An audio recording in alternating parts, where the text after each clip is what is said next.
Welcome to Decker's May 1st Container Gardening video seminar. I wish you were all here, but we have so many wonderful plants for you to see when you do arrive. What we're going to work on today is just ideas. This is your time to get really creative. We'll have tips posted on the website as well, but basically what this is going to be, you're going to first of all pick your pot. This is the most important part of container planting. We have, as you can see, an amazing array of glazed pottery, including some that will actually be good to go through the winter. So those are the ones over here that have no glazing on the inside, but beautiful glazing on the outside. It's a very special process on these, and they are able to withstand the cold weather. You still want to put them up on feet, and you still want to put some rocks down at the bottom so that the drainage runs through and no ice forms in there. But it is great to have some glazed pottery that can stay outside. But in addition to the glazed pottery, we have a wonderful array of novelty recycled plastic, and in many different colors and combinations. They also make it very light for you to, not light enough that they're going to tip over, but light enough so it's easy to plant and move. So with that, everybody always starts with sun gardens, but I'm going to start with a shade garden. We have actually some wonderful new upright fuchsias, and we also have the double rosebud impatiens. Those are the best impatiens to use. In addition, we have sun patiens and New Guinea impatiens. Sun patiens are the only ones that really can handle sun or shade. So you want to make sure when you're creating your pot, that you're working with plants that have the same needs, the same sunlight, the same water. So don't plant ones that like to be really dry versus with ones that like to be very moist. It'll just make your plants flourish. So going back to the beginning, very few essentials here. You need to have your container, and I think I buried my Espoma potting mix, but that's okay. You know what that is. You do need to get some loose potting mix. Always take the top half of the soil that's left from last year, put it in the bottom of an empty pot, and then start adding a little bit more soil to the top. And then what you're going to do is work on your arrangement.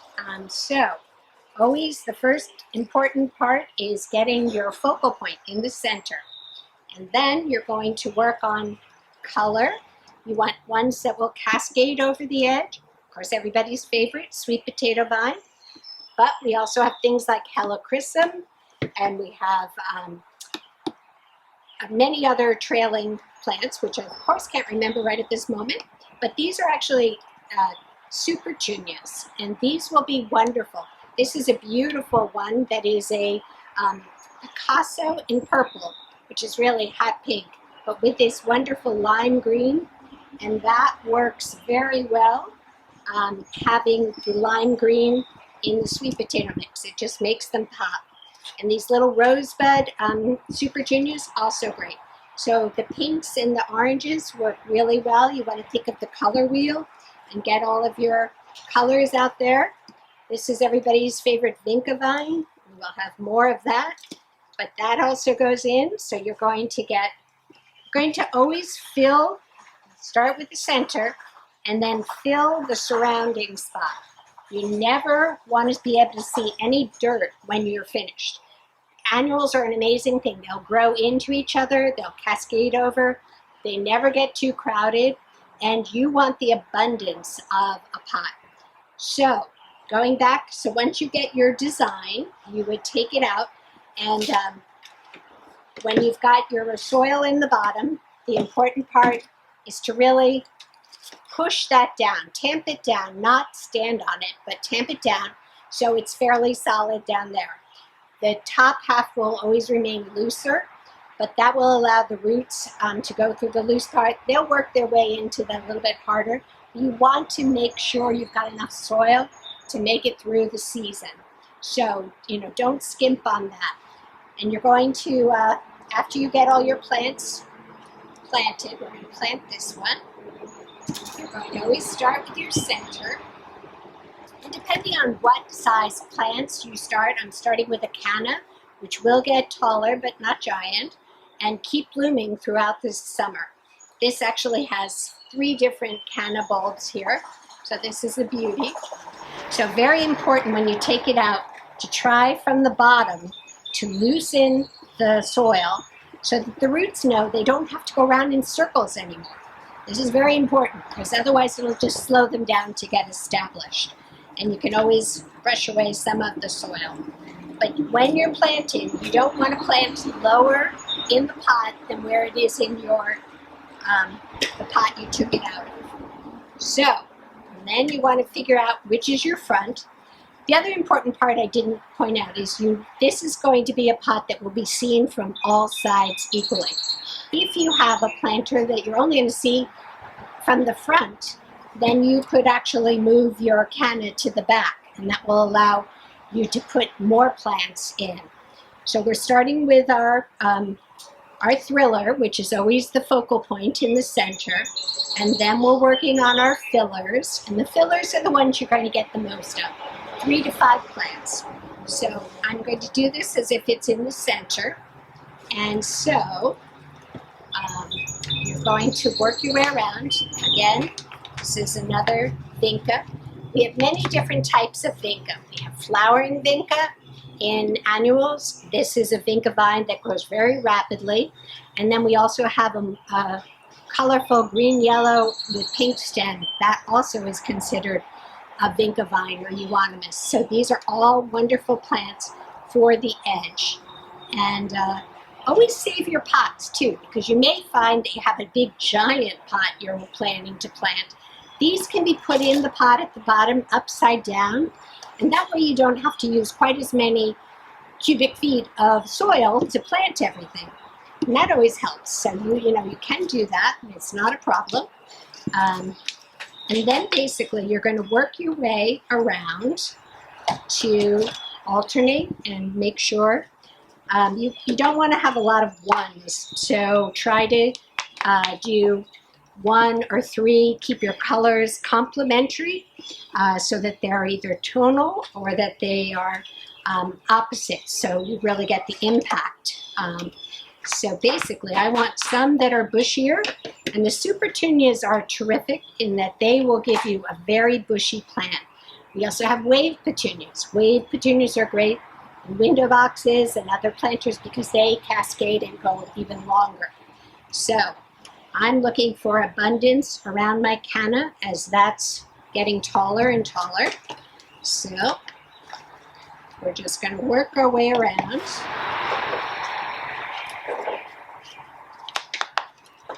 So the important part is this is fun. There are no colors that don't go together, and there are no ugly plants. So it's really selecting what you like most and making sure that it's going to give you the look you want to enjoy all summer. And these will actually go right into fall. So it is terrific. Get lots of color. The final step on this would be actually to add some more soil around each plant and just tap it down so that all the roots are covered. I'm not sure if I continue to do it on everything, but you do want to loosen the sides of all the root balls so again that the plants know the roots don't have to go around in circles. So this is terrific. Of course, the other important step before you start planting, make sure you have a shovel, a little trowel, and I would say if you haven't checked your gloves, it's always good to get a new pair because last year's could have holes in them. During the summer, you're going to want to, you don't need to start feeding them right away. You do want to make sure when you're watering, you want to always water it well. There should be even some water that will come out the bottom, and that's good. These don't need to be sitting in saucers because they're not indoors, unless you have them on your patio and you don't a wood deck and you don't want that to get watermarks. But basically, you want to water well, and then you're going to do the finger test. You're going to stick your finger into the soil, not with gloves on, but if the tip of your finger is moist, then the pot has plenty of water. If the knuckle is dry, that's okay as long as the tip of your finger is in moist soil. Otherwise, you do want to water it and water it well. It's always better to water maybe every other day until we get into the summer, where you will want to water more frequently. And the other important thing is to make sure that you water in the morning. That's good for every plant, whether it be shade annuals or sun annuals. That allows, if you gave it perhaps a little too much and it took a long time to drain, the sun will allow, or the warm temperature will allow some of the excess water to evaporate. So that's a good thing. You don't want to drown your plants, particularly the shade plants, because they're not going to need as much water as the sun annuals. So with that, so this basically would complete, and then of course you get a little rag and you get the dirt off the outside. But you know, playing in the dirt, we used to love that when we were little. Still fun. So you know, things clean up. I want to switch now to the next pot, which is actually for sun. And this is a wonderful one. We just got in our flowering basil. This is the most magical plant. It's already a topiary, so it is actually great. It's a great focal point, a thriller, and basically these will all have purple flowers. The pollinators as well as the hummingbirds will come to the flowers, and we have one just starting over here, but this is just a beautiful plant. And with purple, a great contrast is orange, and these are sun patience. And we all love sun patience because they can work sun, shade, or anything in between. And of course, these get abundant. So what I have here is a little focal point with the Lysimachia, or creeping jenny. And that gives you, again, that contrast. That lime color is amazing, pops all of the blooms. This is Nemesia, which actually will spread out and cascade a bit, but it's more upright. This is a beautiful plant that will go through almost all of the summer. The sun patience will continue all summer. This is actually a perennial. If it gets too long, you can trim it and take those trimmings and put them in the ground around your hydrangea bushes. It makes a great contrast to the leaves of hydrangea bushes. It will come back next year, but always better to take it out of the pot, put it in the ground so that it has an easier time to make it through the winter. So again, great impact, and when you have all this wonderful color in the top, you may want to go with a more tonal pot. We have many colors in these plastic pots, so whether you have a white house and you want an accent, we have it in Turk and purple and all kinds of vibrant colors. But again, play with your colors and make it work, because containers, whether it be at your front door, your driveway, your patio, your entryway, it's about impact. It makes your house welcoming, and it's a beautiful way to start expanding the garden without having to dig. So another great shade garden pot. This is not assembled, but it's, of course, we have our Dracaena. This year we have some wonderful new ones too. This is called Bad Hair Day. And this is just the coolest little crinkly, looks like it stuck its finger in an electric cord, which I don't recommend, but it basically is really fun. So that could be your center if you have low cascading plants, or if you want the traditional height, stick with your Dracaena. We have beautiful upright fuchsias, again our trailer, and then Bed Impatience. As I mentioned, these are the most beautiful and abundant impatiens that really don't have any of the challenges that the old impatiens have had. So these are all wonderful, and again, it's just about putting more in the pot and making it maximize whatever size pot you're planting in. Another favorite trailer is Bacopa, and Bacopa can be, this is a whole series. Let's start with the pot. We have these pots in black, white, and terracotta. These are self-watering pots. And they come in 3 sizes. So basically, they're really great for making a nice statement as you're looking up your steps or on your patio. Again, we have dahlias in many sizes. So you could do it with smaller and put several in. And use your typical thriller, filler, and spiller on these.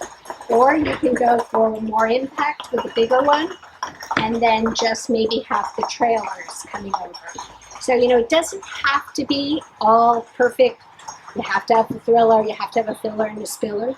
It works very nicely, but if you have a smaller pot, make it be the impact you want for the colors.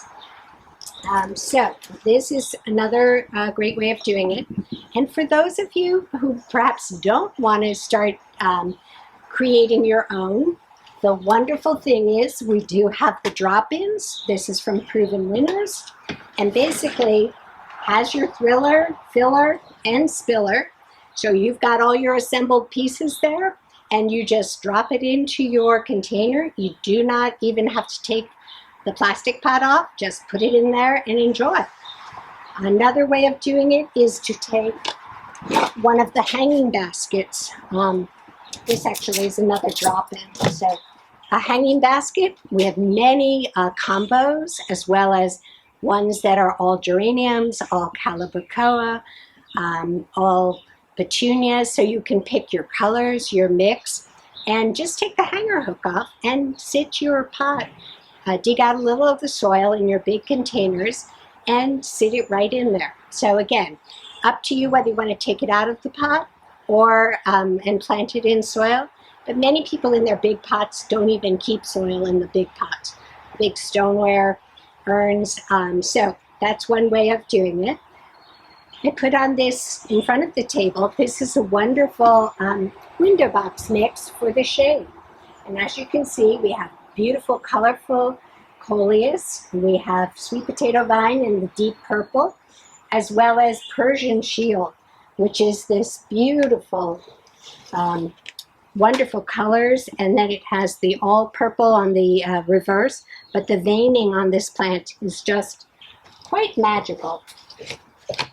So with that, you can do perennials in your pots, but again, they work well, particularly for shade gardens, if you pick the perennials that do not bloom, that aren't really only about the bloom. So Lady's Mantle is a beautiful leaf that will collect water, and the droplets look like little diamonds. And it does have a bloom, and it cascades over the pot. And then as a contrast, you can use little small heuchera or coral bells. So that just gives you a nice colorful shade garden. In shade, there are blooms and there are textures and leaves. You want to get all of them in there. So that's a fun way to do it. Again, just plant it in September in the ground so that it has a good chance of being able to establish roots to be able to come back next fall and be bigger because it was planted in the ground. The one showstopper that I didn't talk about because it hasn't arrived quite yet are Mandevillas.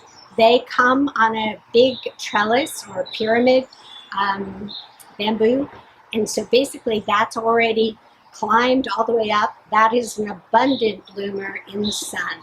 So that is also something that's stunning, and so that could also be a great one. If you want even more blooms to the Mandevilla, you can plant wave petunias down at the bottom. They'll cascade down, and the Mandevilla blooms will be all the way up. So, all kinds of ideas. You cannot make a basket that looks, that won't work as long as you're dealing with those essentials. How much sun does it get? Do you have, how much water do the plants that you're putting in together need? And again, do you see it from the front or do you want to see it from all around? With those 3 tips, you basically are set to get out there and be creative. So we will be here. We will have lots of drop-ins. The hanging basket assortment is amazing. So please feel free. Come down and take a look. check it out. And we look forward to seeing you. Take care.